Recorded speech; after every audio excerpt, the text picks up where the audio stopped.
Welcome to Knowledge Essential.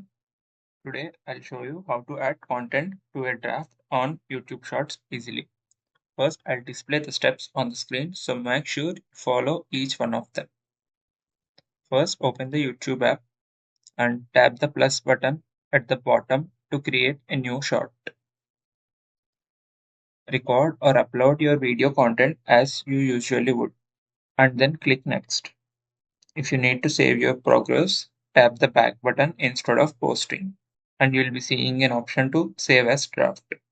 Your draft will now be available under the library section in your videos. To continue editing, go back to the draft and make any changes you need before posting.